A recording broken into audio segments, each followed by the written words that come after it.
Bonjour à tous et ravi de vous retrouver pour un nouveau 100% quintet consacré au troisième événement du meeting palois disputé ce lundi 17 janvier. Ils seront 16 à en découdre dans le prix Equidia, prix Auguste de Castelbajac. Il s'agit d'un steeplechase disputé sur la distance de 4000 mètres avec 95 000 euros d'allocation. Coup d'envoi prévu à 13h50. Concernant la météo, sachez que de belles éclaircies sont prévues et qu'il n'y aura pas en théorie de précipitations annoncées sur la ville de Pau entre vendredi et lundi, jour du quintet.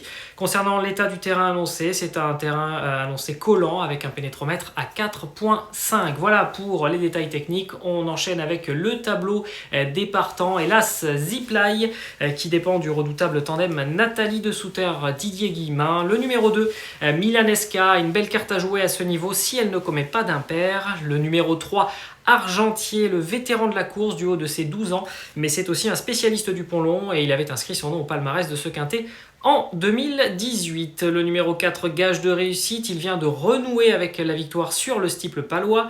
Le numéro 5, Itemissa Est, l'une des deux femelles au départ qui reste sur un succès très plaisant dans le Béarn.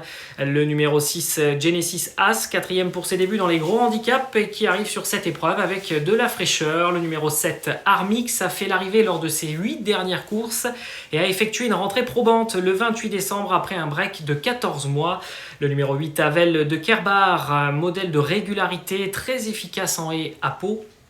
Le numéro 9, Défi Doudéry, 3 succès à son actif l'an passé, un premier accessible dans un quintet à Clairefontaine. Il vient de se classer 4e d'un réclamé à Pau après plus de 5 mois d'absence. Le numéro 10, Gaulle, retrouve la bonne carburation et il est très bien placé au poids pour son premier quintet. Sur un second tableau, le numéro 11, Beryl B, c'est un pur spécialiste du parcours, bien placé au poids, il a tout pour plaire. Le numéro 12, Captain Speaking, découvre Pau fort de 2 succès en dernier lieu et son entraîneur Nicolas Paul Litmoden est très adroit, trouble fait en puissance. Le numéro 13, Black Boa, ses 2 premières courses du meeting sont en demi-teinte, mais il fait partie de la liste des 19 engagés dans le Grand Prix de Pau et Erwan Graal est l'actuelle tête de liste avec Patrice Quinton chez les entraîneurs. Le numéro 14, Forza Ligari, il reste sur 5 podiums mais monte sensiblement de catégorie. Le numéro 15, Flagstar, fait preuve d'une louable régularité en steeple mais doit faire ses preuves à ce niveau. Et enfin le numéro 16, Funky du Mestivel, deuxième pour sa rentrée à Pau avant de décevoir en dernier lieu. Tout sera ici affaire d'impression. Voilà pour le tableau des partants. On entre tout de suite dans le vif du sujet et on fait ensemble le papier.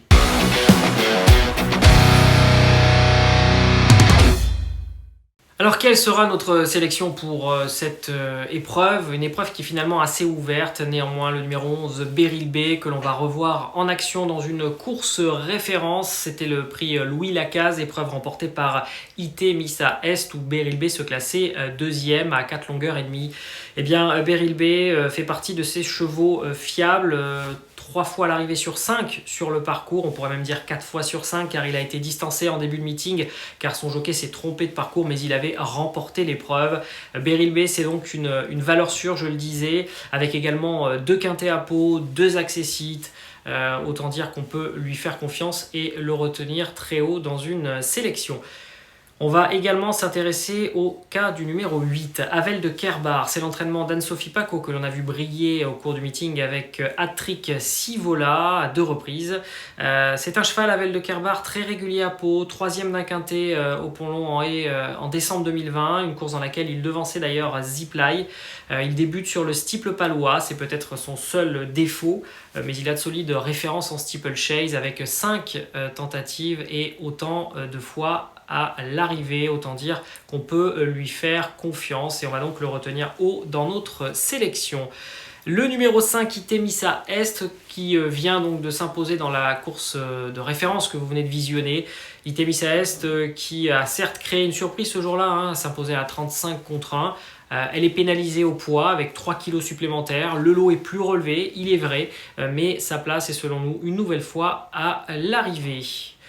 On fait également confiance au numéro 2, Milaneska, 6e de notre course référence derrière IT Missa Est et derrière Beryl B. Elle évolue sous la férule de Gabi Linders, l'un des entraîneurs les plus performants du meeting d'obstacles à Pau avec Erwan Graal et Patrice Quinton. C'est aussi l'un des meilleurs entraîneurs de France en obstacles puisqu'il fait partie du top 5. Certes, en 2 tentatives dans les quintés au Pont-Long, eh bien Milaneska est toujours tombée. Alors ça, c'est le gros problème. On va dire qu'il va falloir qu'elle soit sage et irréprochable dans ses sauts. Mais si tel est le cas, eh bien, elle a la pointure d'un tel lot. Et pour rappel, elle avait nettement dominé à 4 ans IT Missa Est dans le prix Joseph Biraben. C'est une ligne intéressante et on va donc lui faire confiance. Le numéro 4, gage de réussite, eh bien, il vient de s'imposer avec la manière pour ses débuts à Pau. Il a même, on peut le dire, crevé l'écran. C'était dans le prix Jean Lanta. On va d'ailleurs revoir tout cela en vidéo. C'était sur le Steeplechase, une course dans laquelle eh bien, il dominait assez facilement le numéro Gaulle, le numéro 10, que vous allez d'ailleurs retrouver lundi. Et puis Armix également, qui était nettement dominé pour finir.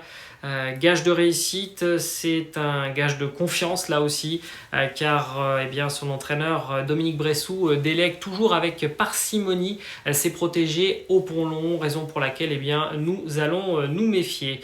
Le numéro 10 Gaulle, c'est le second atout de Gabriel Linders dans cette course. Comme gage de réussite, il effectuait ses débuts à Pau dans le prix Jean Lanta. Il va disputer son tout premier quintet en valeur 57.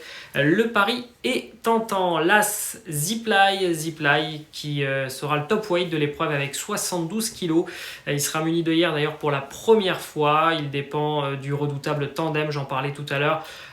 Du redoutable tandem Nathalie de Souter et Didier Guimin. Et puis on a également une fiche à son sujet que vous pouvez voir, Ziply à Pau. C'est là aussi un cheval très performant avec donc 8 courses et 7 fois à l'arrivée. Et puis le numéro 12, Captain Speaking, c'est un peu l'X de la course, un gros point d'interrogation parce qu'on a du mal à le situer, ses limites sont encore un peu inconnues. Vous le voyez d'ailleurs en photo, c'était sur l'hippodrome de Mont-de-Marsan lors de sa dernière victoire avec le Gentleman Rider Freddy Tête. Depuis ses débuts sur notre sol en avril 2021, il a rarement déçu. Il sera associé à James Reveley, ce qui ne gâche rien. Il pourrait bien donc ici créer une surprise. Voilà pour les 8 chevaux que nous avons retenus. Il est désormais temps de faire la sélection.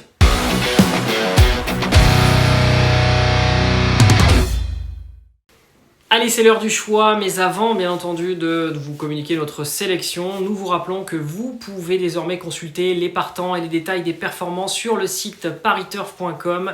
Pariturf.com, c'est aussi un live, vous pouvez suivre en direct les courses et c'est encore plus simple pour faire vos jeux justement, car vous avez accès à toutes les informations techniques et la musique, les performances des chevaux. Donc rendez-vous sur pariturf.com pour suivre justement les courses et puis également pour faire vos papiers. Voilà, la parenthèse est refermée. On attaque tout de suite la sélection avec donc le numéro 11, Beryl B, qui constitue ici un solide point d'appui. Il a beaucoup de garanties dans cette épreuve et il doit normalement jouer un premier rôle. Méfiance au numéro 8, Avel de Kerbar, qui peut également se distinguer même s'il est inexpérimenté sur le steeple palois.